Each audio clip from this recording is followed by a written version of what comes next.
자, 오늘도 이제 예수님께서 순환예고 세 번째입니다. 세 번을 예수님이 말씀하셨으니까 저도 어쩔 수 없이 세 번을 얘기를 해야 됩니다.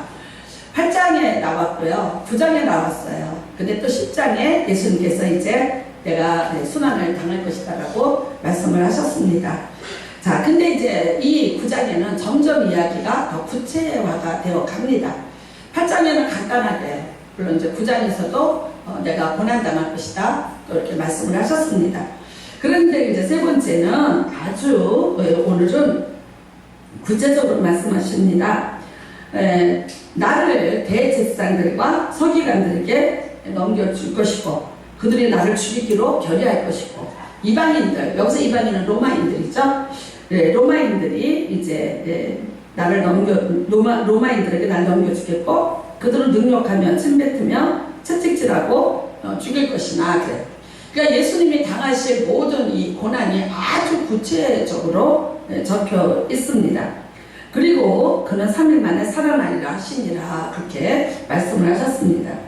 자, 이 예수님을 지금 제자들이 쫓아가고 있습니다. 근데 이제는 정말 예루살렘을 향해서 올라가십니다. 예수님께서 그냥 가시면서 그냥 사역을 하시면서 두 번 얘기하셨는데 세 번째는 방향을 바꿉니다. 예루살렘으로 올라가자. 그리고 예루살렘으로 가시는 방향을 바꿔서 올라가시면서 이 얘기를 하십니다. 근데 여기 보니까 제자들이 굉장히 놀랍고 또 두려워하더라 그래요. 그러니까 예수님의 어떤 대단한 결의, 여태까지 보지 못했던 표정, 그 다음에 또 어떤 이제 그 결의에 찬 어떤 말투, 뭐 이런 비장한 각오를 하시는 것 같은 모습들, 지금까지 예수님을 보던 그런 모습이 아니에요. 그러니까 제자들이 너무 놀랐죠. 그 다음에는요, 따르는 자들도 있었다 그러는데 그 따르는 자들은 제자들이 아닐 수도 있죠. 예수님을 따르는 자들이 워낙 많았죠. 근데 예루살렘을 가겠다.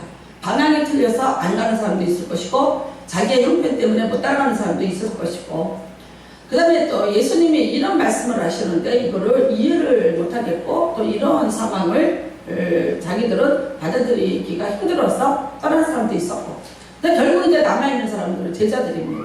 그 제자들에게 예수님께서 정확하게 자신이 당할 일들에 대해서 구체적으로 설명을 하십니다. 제자들이 많이 놀랬죠. 왜 그러냐면 첫 번째, 두 번째, 이게 세 번째거든요. 히브리 사람들에게 세 번이라는 건 변개할 수 없는 상황 그런 뜻입니다. 3세번입니다. 마치 우리가 이제 대법원 판결이 내리듯이 그렇게 되는 거라서 이거는 이제 변경할 수 없다라는 그런 개념들을 가지고 있어요. 그러니까 더 놀랬죠. 세 번씩이나 라고 말씀을 들으면서 생각을 하게 되는 거죠. 그 다음에는요, 너무나 이제 이렇게 구체적이지 않습니까? 나 채찍에 맞을 때 나를 능욕할 거야. 나에게 침까지 뱉을 거야. 나를 채찍질할 거야. 그러니까 여러분이 이 예루살렘이라는 곳은 로마의 정부가 있고요. 그 다음에 종교 재판소가 있습니다. 그 재판소가 누구입니까? 산헤드린 공회원들, 바리새인과 사두개인들, 그리고 그것을 기록하는 서기관들이 있는 곳이 바로 그곳입니다. 모든 또 문화의 중심이고 경제의 중심이 예루살렘입니다. 지금까지는 예수님께서 그것을 피해서 다니셨습니다. 많은 사역을 하시면서 저 위쪽에 있는 갈릴리 지역을 중심으로 해서 사역을 하셨고요. 여기 유다까지, 이 지역까지는 내려오셨어도 예루살렘을 직접 향해서 제자들과 함께 간 것은 이것이 처음입니다. 그 이전에 예수님께서 한번 몰래 잠입하듯이 오셨다가 가신 적은 있었어요. 왜 그러셨냐면 아직 내 때가 이르지 않았다. 아십니다. 이곳이 자기를 죽이려고 하는 곳이라는 걸 알고 있기 때문에 이곳에 오지 않으셨습니다. 그런데 이처럼 가던 방향을 돌이키셨습니다. 그리고 예루살렘을 향해서 걸어가기 시작을 하면서 이 말씀을 하십니다. 제자들 입장에서는 너무 놀라웠고요. 그 다음에 지금 이때는 올라갈 때가 아니라는 생각이 들었겠죠. 지금 예수님의 사역이 무르익었고 참 많은 사람들이 따라다니고 있습니다. 그리고 이 세를 좀 더 키워서 몰아서 갈릴리 지역이든지 안 그러면 저쪽 어디인가 이 사람들의 눈길과 손길이 닿지 않는 곳에 가서 아마 이제 우리의 어떤 나라를 우리의 어떤 조직을 가지고 일을 시작하면 점점 이것이 힘이 더 커져서 나중에는 결국은 이제 모든 사람들이 여기에 동참하게 되면서 자연히 로마를 붕괴시키고 그 다음에 저 산에 들인 공회원들과 우리가 싸울 수 있는 어떤 그런 저력이 생길 때까지 그랬는데 지금 예루살렘으로 가시는 거죠. 아직은 준비가 되어 있지 않죠. 그 다음에 지금 이때 굉장히 이들이 예수님을 감시하는 것을 알고 있습니다. 항상 쫓아다녔고요. 그 다음에 우리가 빌라도의 보고서에 보면 빌라도가 직접 사람들을 자기의 수종되는 사람들을 몰래 예수님이 있는 곳에 잠입을 시켰던 것을 볼 수 있습니다. 그만큼 위협적이죠. 왜? 민중의 분기가 있을 것 같은 그 인기가 그리고 그가 일으키고 있는 모든 신적인 그런 초월적인 일들 이게 이제 메시아의 도래 이 사람들에게 항상 꿈꾸고 있는 이것이 현실로 나타나는 것이 아닌가 하는 그런 이제 두려움 같은 것이 있었기 때문이죠. 그 다음에 바리새인과 사두개인들이 예수님에 와서 계속해서 찍적거리고 대결하려고 들었고 그리고 참나마도다 하면서 계속 찔러댔었고 그리고 이제 감시하는 그런 무리들이 예수님을 쫓아다니고 이 모든 것들에 대해서 제자들이 다 알고 있습니다. 그런데 예수님이 바로 자기를 대적하고 자기를 죽이려고 하는 사람들은 근원지를 향해서 올라가고 있는 것입니다. 얼마나 두려웠을까요? 얼마나 당황했을까요? 제자들이 자기들이 생각하고 있는 것들, 자기가 계획하고 있는 것들은 지금 정반대로 예수님께서 결의를 하시고 올라가고 계시는 것입니다. 제자들의 귀에는 뭐가 들렸나요? 예수님이 당하신 일들, 그 상세하게 말씀하시는 일들이죠. 어떻게 예수님이 채찍 맞고 뭐 예를 들어서 능력도 맞고 침뱉음을 당하고 이런 것들 그게 이제 죄인들이 지금 예루살렘에 가서 재판을 받고 그 다음에 로마 정부에 의해서 형이 집행될 때 일어나는 많은 일들 근데 그것에 대해서 예수님이 예루살렘에 한 번도 가본 적이 없고 그 형을 받으신 적도 없지만 너무나도 자세히 알고 계시다는 거죠. 그리고 그것에 대해서 너무나도 예수님이 구체적으로 자세히 지금 설명하시고 있는 것에 대해서 제자들이 황당하고 놀라는 것은 당연할 것입니다. 왜 굳이 그렇게 해야 되는 거죠? 그런데 분명한 것은 이거를 알아야 됩니다. 예수님께서는 3번을 고지하셨는데 반드시 뭐를 같이 고지하셨냐? 부활이라는 것에 대해서 같이 고지하셨습니다. 내가 죽는다. 죽음, 모든 것의 단절이고 모든 것의 끝남입니다. 절망이죠. 제자들이 지금까지 예수님을 3년 동안 쫓아다니면서 이루었던 모든 것들이 물거품이 되는 시간이고요. 그리고 자기들이 꿈꿔왔던 모든 것들, 그리고 이루고자 했던 모든 것들이 다 이제 사라지는 그런 두려움에 이 사람들이 있는데 예수님이 어디까지만 얘기하셨습니까?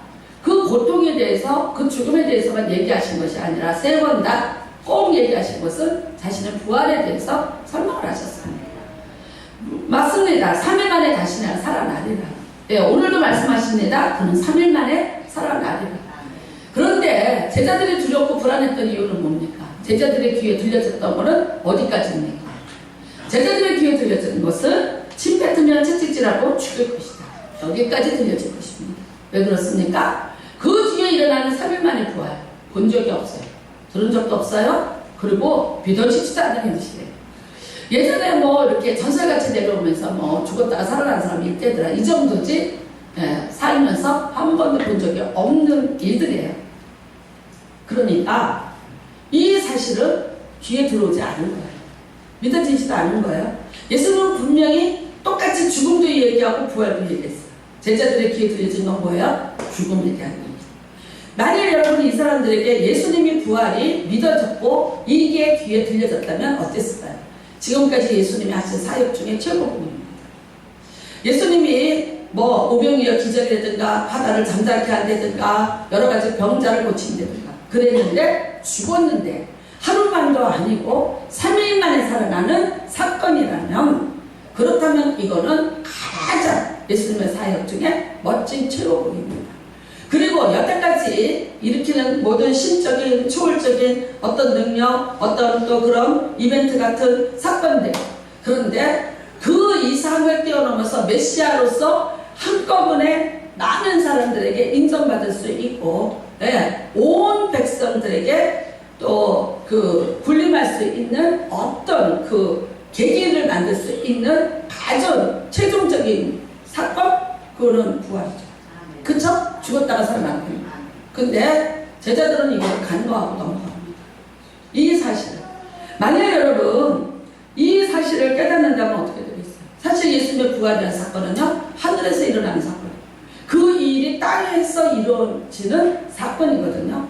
하나님의 아들이 육신의 몸을 갖고 이 땅에 왔는데, 사람인 줄 알았는데 죽었는데 다시 3일 만에 살아나서 다시, 정말 우리 같은 이런 몸이 아니잖아요. 그런 몸으로 변형이 돼서 그 다음에 우리 모두가 보는 앞에서 올라가는 거죠. 부활의 신비체로 바뀌죠. 그 다음에 보는 앞에서 하늘로 올라가죠. 승천하죠. 서프라이즈입니다. 대단한 사건이죠. 그러니까 여러분, 만일 이 사건을 알았다면, 여기에 주목을 했다면 제자들이 두려워했을까요? 아니죠. 놀랐을까요? 아닙니다. 그러니까 결국은 제자들이 놀라고 두려워했던 건 어디까지였습니까? 내가 아는 상식 안에서, 내가 갖고 있는 지식 안에서 예수님의 말씀을 듣고 거기까지 들었어요. 그 이상은 받아들이지 않았어요. 그 이상은 용납되지 않았어요. 그들에게 귀에 들어오지 않았어요. 그들을 설득하지 못했어요. 그러니까 죽는 데까지만. 여러분, 하나님은 분명히 예수님을 이 땅에 보내시고, 맞아요, 죽습니다. 그런데 어떻게 3일 만에 다시 부활시키십니다. 이거를 먼저 다 준비를 하고 계셨고요. 사람의 몸으로 이 땅에 오신 예수 그리스도가 사람의 몸을 다 벗어내고 다시 하늘로 귀환하는데 필요한 조건을 갖추는데, 거기에 어떤 것이 필요했어요? 죽음이라는 것을 통해서. 그쵸? 이걸 벗어내야 돼요. 이걸 다 벗어내고 다시 새롭게, 역적인 그런 몸으로 올라오셔야지 하나님의 보좌, 그 우편에 앉으셔서 하나님의 아들로서의 사역을 하실 수 있는 거예요. 그러니까 다시 정확히 말하자면 이 죽음이라는 건 두 가지를 충족시킵니다. 하나는 뭡니까? 이 땅에 오신 목적이에요. 하나님의 계획이에요. 온 인류의 죄를 당당시키는 그 계획이에요. 두 번째는요, 예수님을 다시 하늘나라로 귀환시키는 것이죠. 다시 올려서 다시 보좌 우편에 앉아서 하나님의 아들로서 태초부터 하시던 이 일을 계속해서 수행하실 수 있도록 하기 위해서, 그래서 겪어내야 될 것이 이거랍니다. 여러분, 사람이 이런 것 같아요. 저나 여러분이나 인생에 어떤 문제를 만납니다. 안 만날 수는 없습니다. 만납니다. 근데 이 문제를 만나서 내가 이 문제에다가 어떻게 내가 의미를 부여하고 이 문제에 대해서 내가 얻고자 하는 그런 어떤 결론 같은 것을 내가 어떻게 내리고 있냐에 따라서 답은 확연히 달라집니다. 사람들이 고통스러워하는 건 이겁니다. 내가 이 문제를 만났는데 이건 내가 해결할 문제가 아니야. 그 다음에는요, 이 문제의 끝이 안 보여. 이럴 때 이제 절망하죠. 그 다음에는요, 나는 다시 재기할 수 없어. 이제 이게 사람으로 하여금 그 문제에 갇히게 하는 요인들이 되는 것이다.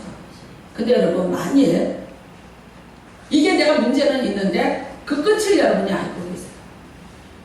제가 이제 여기 외곽을 타고 다니는데 터널, 굉장히 사폐 터널 깁니다.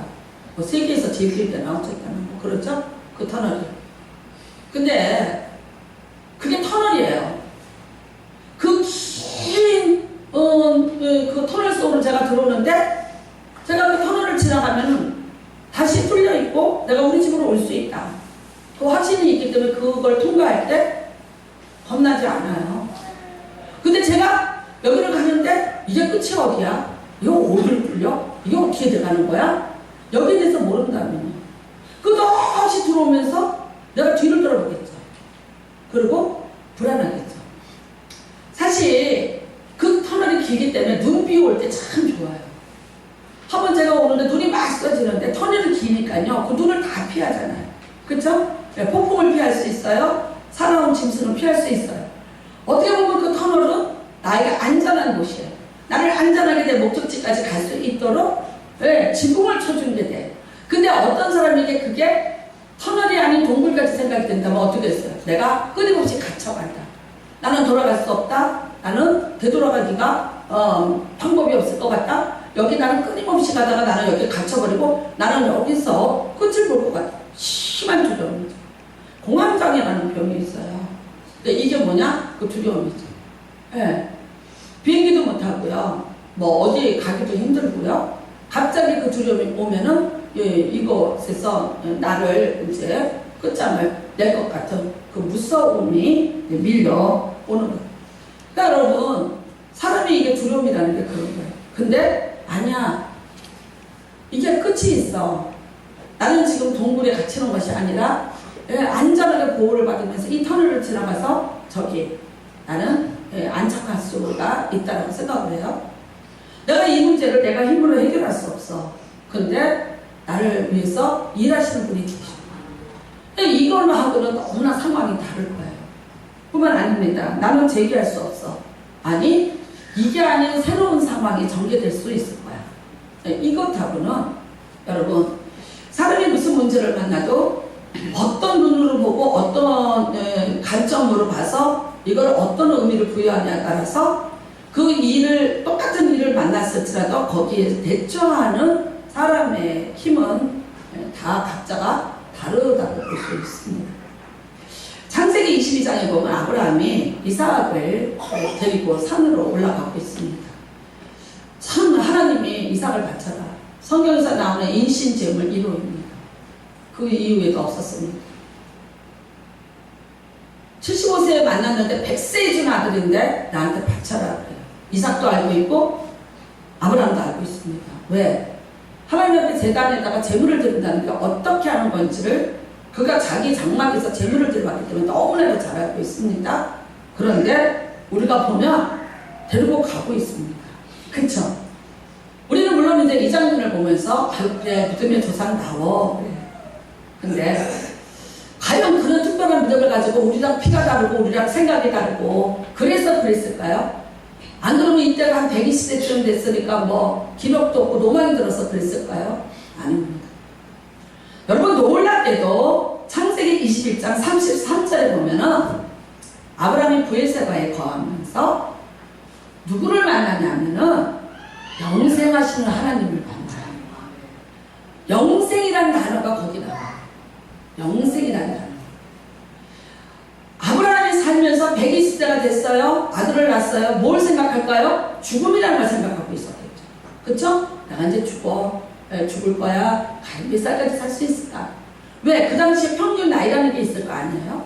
그러니까 본인도 본인의 삶에 대해서 어떤 막연한 것을 생각하고 있었겠죠? 근데 하나님이 나타나셨어요. 그 하나님은 어떤 하나님이냐? 영생하는 하나님. 그래서 설득을 당한 거예요. 나는 영생하는 하나님이라. 영생이라는 단어에 대해서.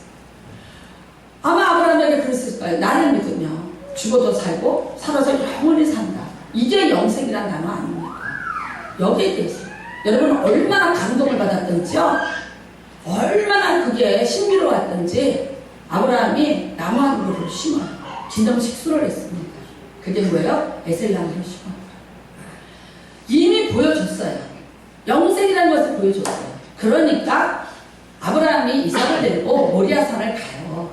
올라가는데 저기 모리아산이 보여? 다 보여? 그러니까 이제 같이 짐을 지고 갔던 일꾼들을 거기에다가 두면서 너희는 기다리라. 네. 내가 아이와 함께 저기 가서 뭐하고 온다 그럽니까? 예배하고.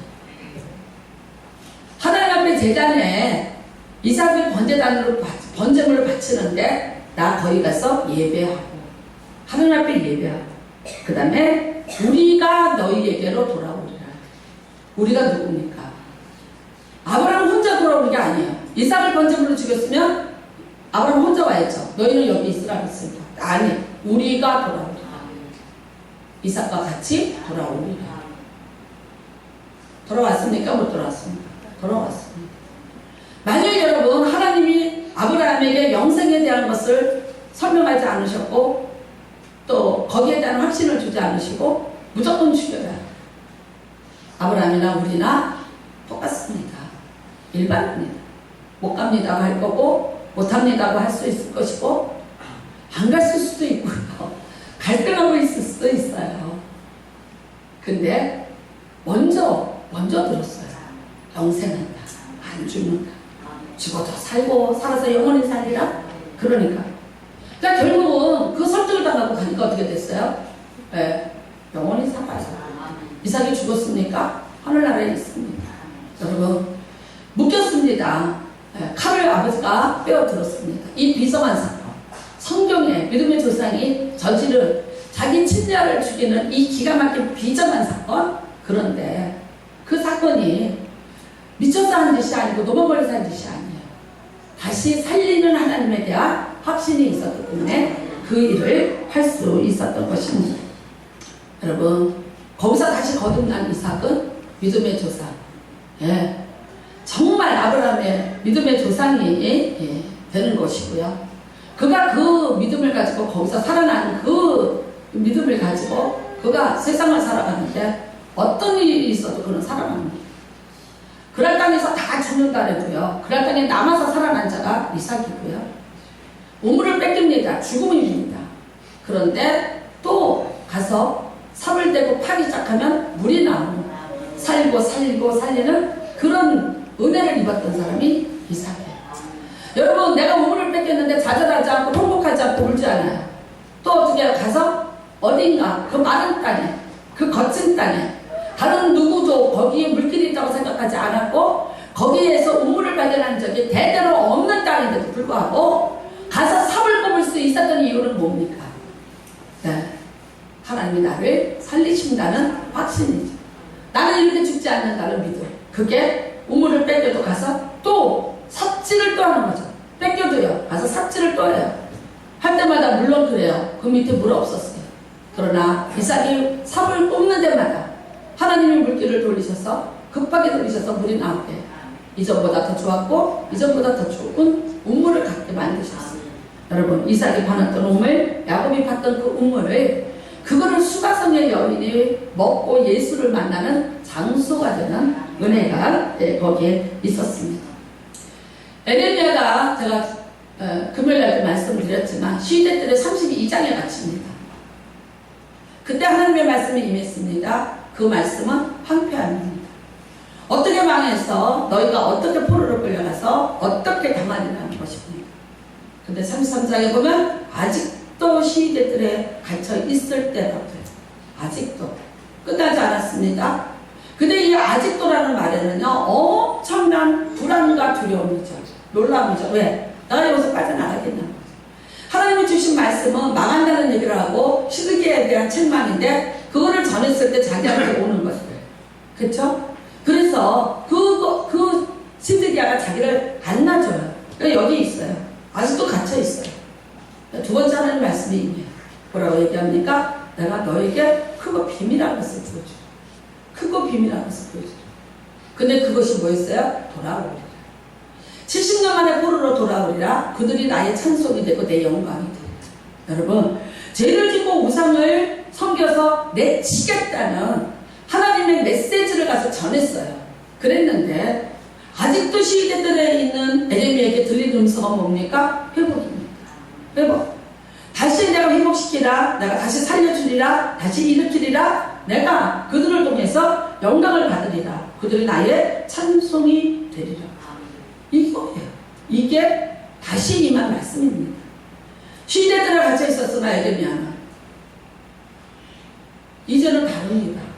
32장에서 재앙을 주셨던 하나님이 아닌 33장에서 다시 희망과 회복을 주시는 하나님을 만났어요.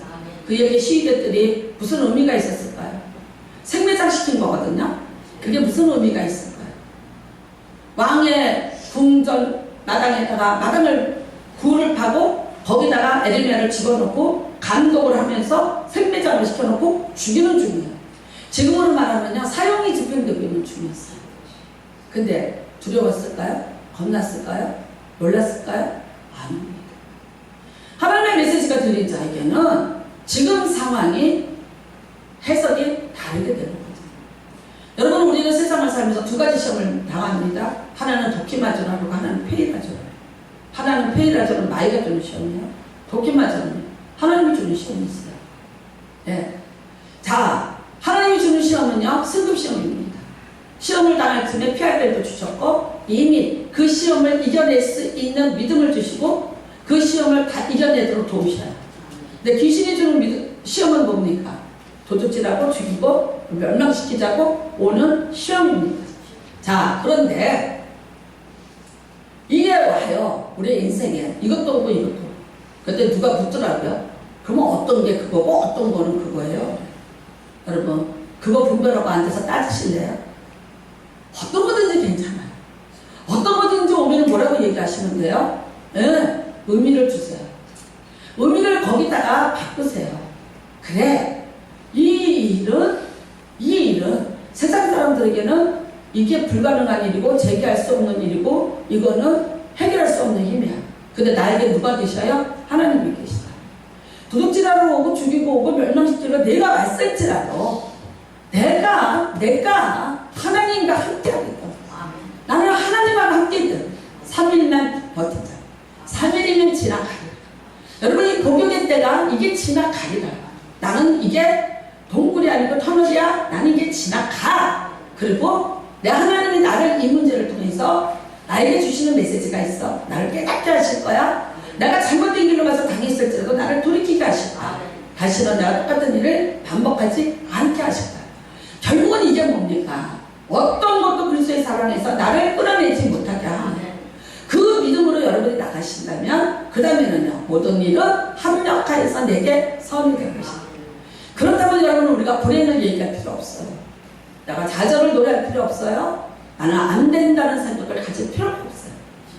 어떤 의미를 부여하느냐 그 의미를 여러분들이 바꾸시기를 바랍니다. 오늘 이 제자들이 그래요. 예수님께서 3일 만에 부활하리라. 거기에다가 포커스를 맞춰요. 그 음성이 크게 귀에 들렸다면 그렇다면 이 앞에 있는 일들은 작은 걸로 들려요. 3일 만에 부활하리라. 놀라운 일이다. 이 놀라운 일을 우리 예수님이 하신다. 그렇다면 자기들이 꿈꾸던 거 아직은 이 제자들이 아직은 정신을 못 차리고 있지만 3일 만에 부활했다는 이 사실 하나가 하나님의 나라를 우리가 세우고자 하는 그 나라를 세우고도 남의 능력이 된다는 걸 왜 몰랐어요? 나중에 깨닫죠? 나중에 깨닫습니다. 여러분 나중에 제자들이 예수를 증거해요. 뭘 증거했습니까? 고난을 증거했습니까? 부활을 증거했습니까? 부활을 증거합니다. 가룟유다 대신 마띠아를 뽑습니다. 그때 뽑을 때 목적이 뭐였어요? 우리와 같이 예수의 부활을 증거할 수 있는 증인을 뽑자요. 12명이 한 일은 뭡니까? 예수 그리스도가 살아나셨다는 것. 이 부활을 증언하자. 부활의 증인들이 됩니다. 예수님의 고난의 증인이 아닙니다. 그분이 당하셨던 고난에 대해서 얘기하는 것이 아니라 그 모든 고난을 이기고 부활하신 예수 그리스도에 초점을 맞추고 그 예수를 증언하게 됐습니다. 세 번째 순환을 들었을 때 만일 이들이 이 은혜를 이때 깨달았다면 어땠을까요? 놀랐을까요? 두려워했을까요? 아니. 조금 더 편안했을 거고요. 조금 더 안심했을 것이다. 올라가는 그 길이 무섭고 떨림이 아닌 이상한 길이 아닌 그 일을 위해서 지금 내가 올라가야 되는 길이고 예수님이 3일 동안 안 보인다고 그들이 발버둥 쳤고 그들이 낙담을 했어요. 그런데 아니 부활하리라. 나중에 부활을 하셨는데 몰랐죠? 몰랐어요. 여러분 부활하셨다 그러니까 무덤 속에 들어와서 보고야 그들이 확인하죠. 부활을 하셨는데 예수님이 거기다 뭘 남겨두셨어요? 자기를 덮었던 세마포를 딱 해서 그 자리에다 놓고 사라지셨어요. 봐라요. 맞아요. 부활은 육체로 오신 자기의 한계를 벗어나 땅의 모습을 벗어서 여기다 놓고 다시 하나님의 아들로서의 모습으로 환원되어서 가시는 과정입니다. 죽음이라는 것은요, 그걸 이루기 위한 하나의 통과 과정이었어요. 여러분과 제가 어떤 문제, 어떤 어려움이 있는데 이게 하나의 통과되어져 가는 한 과정이라고 생각하신다면 그렇게 절망하시겠습니까? 내가 여기에 갇혀있고 이걸로 내가 끝이 난다고 그 고난에만 집착을 하시고 그 고난만 바라보신다면 여러분 제자들과 똑같은 우리는 모습일 수밖에 없을 것입니다. 다시 한번 생각해 보시길 바랍니다. 나는 분명히 예수님이 계시고 그리고 나에게도 이 부활의 은혜와 부활의 능력이 함께 하시고 이 모든 상황들은 제3일에 끝이 날 것이다. 여러분 3일이라는 숫자예요. 이스라엘 사람들이 바빌론의 포로로 끌려갔어요. 복역의 때가 있다. 그 복역의 때를 멈춰라. 군인이 군대를 가요. 근데 뭐예요? 2년. 요즘에는 2년이죠. 내가 2년이 있으면 복역의 때가 내가 마치면 자연히 난 돌아와요. 여러분과 저에게 시험이 있어요. 끝이 있는 걸 믿으시기 바랍니다. 네. 여러분, 끝이 있다는 걸 믿으셔야 돼요. 내가 끝이 없다? 나는 재기할 수 없다? 나는 다시 일어날 수 없다? 이 일은 불가능한 일이다. 여러분의 힘이니까 불가능한 거예요. 맞아요. 여러분이나 나나 사람의 생각으로 하니까 불가능한 거고 끝이 안 보이는 거예요. 근데 예수님이라면 그러시겠어요? 아닙니다. 또다시 얘기하시고 내가 제3일에 살아나요. 예수님이 오늘 여기서요, 그는 3일 만에 살아나리라 그래요. 그는. 그러니까 자기인데 나는이라고 안 하고 그는 3일 만에 살아나요. 왜 그러셨을까? 제가 아무리 밤에 책을 찾아봐도 거기에 대한 해석은 아무것도 없어요. 왜 그랬을까? 제자들이 못 믿는 거죠. 네, 이 사실에 대해서 제자들이 못 믿잖아요. 여기 동의하지도 않고 있잖아요. 너무 놀라고 있잖아요. 그러니까 예수님이 자기를 3인칭으로 얘기를 해요. 그는 살아나요. 눈에 보이는 예수 그리스도에 대해서 이 사람들이 인정을 안 해요. 그러니까 누군가 그는 살아나요. 하나님의 아들 예수 그리스도는 살아나요. 결국 뭡니까? 여기 제자들이 여기 있는데 그렇게 살아날 예수 그리스도 하나님의 아들로서 이 제자들이 보고 있습니까? 못 보고 있습니까? 못 보고 있습니다. 인정하고 있습니까? 못하고 있습니까? 못하고 있습니다. 그러니까 예수님은 그 제자들에게는요, 그 사람일 뿐이에요. 그 사람. 눈에 보이는 예수 그리스도. 나랑 똑같이 밥을 먹고, 나랑 잠을 자고, 나랑 같이 화장실에도 갔다 왔던 예수 그리스도. 그분이 3일 만에 살아나리라는 것에 대한 확신이 없는 거죠. 그러니까 뭐래? 그는 살아나죠. 그가 살아나리라. 네. 제 3인칭을 쓰셨어요. 제자들에게 던져버려요. 믿어주지 않는 거예요. 네. 여러분과 제가 다시 한번 기억하시기 바랍니다. 억울하실 때도 있고 속상하실 때도 있고 그 다음에 끝없이 절망할 때도 있습니다. 네, 다시 한번 여러분의 믿음으로 일어나시기를 바랍니다. 네. 나는 반드시 다시 되리라. 다시 살아나리라. 뭐 우리가 죽어서 부활하는 거 당연합니다. 근데 이 땅에서도 여러 가지로 우리가 죽임을 당하고 있습니다. 여러분이 수치도 당하고 있고 능력도 당하고 있고 채찍질도 당하고 있고 수많은 일들을 이 땅에서 겪어가고 있습니다. 그런데 그게 끝이 아니라는 거. 세상 사람들에게도 똑같습니다. 똑같이 세상 사람도 우리도 땅에서 똑같이 당합니다. 맞습니다. 저기도 비 오고 여기도 비 오고요. 저기도 눈 오고 여기도 눈 옵니다. 그렇지만 우리는 다르다. 우리는 살아난다는 거예요. 우리는 회복이 된다는 거예요. 우리는 일어난다는 거예요. 주님이 계시기 때문에 그렇다는 것을 꼭 믿으시기를 주님의 이름으로 축복합니다. 여러분, 오늘도 우리가 성찬을 대하면서 예수님의 이 사랑을 그리고 이 은혜를 다시 회복하시길 바랍니다. 주님이 여기서 죽어서 우리의 살과 피를 주셨습니다. 근데 이걸로 끝이었습니까? 아닙니다. 부활하셨습니다. 네. 그가 말씀하신 대로 부활하셨습니다. 그리고 나타나셨습니다. 놀라운 은혜였습니다. 그 예수 그리스도가 여러분에게 살과 피를 줍니다. 이걸 먹고 어떻게 됩니까? 그 능력과 권세가 임합니다. 부활의 능력과 권세가 임합니다. 다시 살리는 역사가 나타날 줄 믿습니다. 어떤 절망, 어떤 괴로움, 어떤 여러분의 한계 다 맡기시는 은혜가 임하기를 주님의 이름으로 축복합니다. 나는 왜 에레미야 보고 부르짖으라 왜 그랬을까? 근데 부르짖으라는데 부르짖기도 전에 하나님이 에레미야에게 다 얘기하세요. 다 얘기하세요. 그래서 에레미야가 뭐 부르짖었더라 뭐가 없어. 다 얘기하세요. 근데 왜 부르짖어요? 고민하지 마 임마. 차라리 나한테 얘기해. 절망하지 마. 나한테 얘기해. 불평하지 마. 나한테 얘기해. 나한테 와. 나한테 말해. 나한테 부르짖어. 나한테 해. 나한테. 사람이 아무도 안 들어줘요. 그 말을 듣지 않으려고 거기다 가둬놨어요. 내 마음을, 내 말을 안 들어줘요. 무시해요. 그리고 그 말을 하니까 죽이려고 들어. 그러니까 하나님 뭐라는? 나한테 가. 나한테. 네 두려움도. 많은 사람한테 당하는 거 수치와 모욕도 나한테 얘기해. 모든 것을 다 나한테 얘기해. 내가 너한테 말해줄게. 내가 너한테 답을 줄게. 이렇게 돼. 여러분, 예전에 김동기 교수님이 어떤 대학에 가서 강의를 하셨어요. 근데 이제 김동기 교수만 한 게 아니라 다른 분들도 이렇게 같이 강의를 하셨어요. 근데 이랬어요. 다들 우리나라가 이제 21세기에 당할 어려움에 대해서 얘기했어요. 뭐 자원이 없다, 고갈이 된다, 무슨 뭐 온난 현상이 일어난다, 어쩐다 저쩐다 하면서 그 다음에 또 이제 심리학자로 나와서 사람들은 점점 이 가족이 이게 무너질 것이고 어떻게 될 것이고 이제 어떻게 될 것이고, 물론 그 일들이 안 일어난 건 아니에요. 일어날 일도 있어요. 그쵸?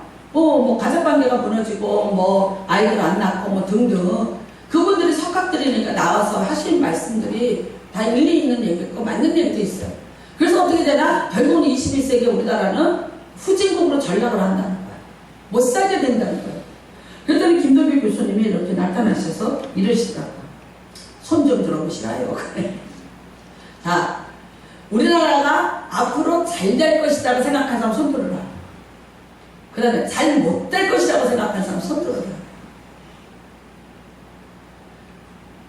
그냥 안 들어 사람들이. 그러니까 뭐라 하냐면 잘 됐으면 좋겠다고 생각하는 사람이 있으면 손 들어라. 그러니까 다 들어. 그렇잖아요? 많이 질문이 그렇죠? 잘 됐으면 좋겠다고 생각하면 손 들어라. 그러니까 다 들어요. 그러니까 이러잖아. 잘 됐으면 좋겠다고 하는 사람들이 이렇게 많잖아. 그러면 잘 되는 거지. 뭐 말이나. 그러니까 사람들이 다 웃고 박수 쳤어. 아까까지는 절망이었어요. 막 절망을 했는데 이분의 이 말 한마디에 사람들이 박수를 치면서 잘 될 것이라고 믿는 사람들이 대한민국에는 이렇게 많다는 거야. 그리고 대한민국에는 잘 될 줄로 믿고 기도하는 사람들이 많다는 거예요. 그래서 대한민국은 안 잘 될 수가 없다는 거야. 그러면서 그래요. 자기가 살아서 볼 거니까 여러분들도 될 수 있으면 오래 살아갖고 더 잘 되는 것 좀 보자. 그렇게 얘기를 하더라고요. 그러니까 여러분, 사람이 그 순간에 분위기가 다 바뀌었어요. 우울했어요. 굉장히 침체된 분위기였는데 잘 될 것이라는 확신을 가진 한 사람의 얘기가 이걸 바꿔놔요. 그래서 그 사람을 우리나라로 잘 살게 할 일이 있어요. 그 사람도 우리랑 똑같은 사람이야. 근데 우리는 우리 하나님이 계세요. 네. 여러분, 하나님이 여러분에게 그렇게 얘기하세요. 답을 먼저 주세요. 먼저 어떻게 되리라. 그 나중에 나타날 영광을 먼저 보여주세요. 오늘 예수님의 세 번째 순환, 슬프고 두렵고 떨립니다. 그런데 순환에 대해서 얘기하지 마세요. 세 번째 부활을 예고하셨다고 바꾸십시오. 그 영광의 부활이 나는 부활할 것이다. 나는 3일 만에 부활할 것을 그것을 고지한 걸로 여러분 머리를 바꾸십시오. 그렇다면 영광입니다. 은혜입니다. 능력입니다. 감사입니다. 여러분과 저희 마음이 바뀌시기를 다시 한번 주님의 이름으로 축복합니다. 주 하나님 독생자 예수 같이 뜨겁게 찬양하시고 여러분의 또 문제를 위해서 같이 기도하시기를 바랍니다.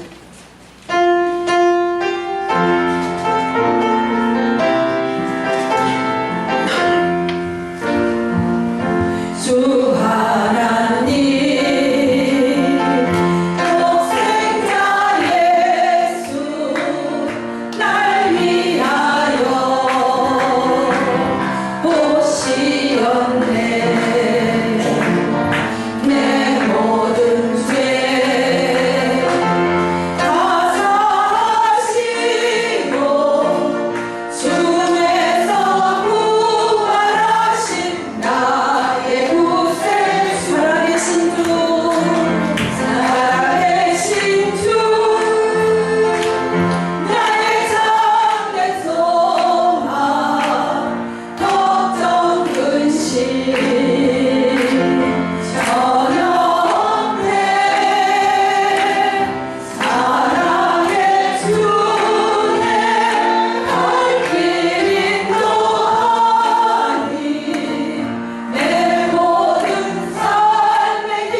하신다거나 여러분을 고통 가운데 머물게 하신다거나 여러분을 죽이신다거나 여러분을 망하게 하신다는 말씀이 없습니다.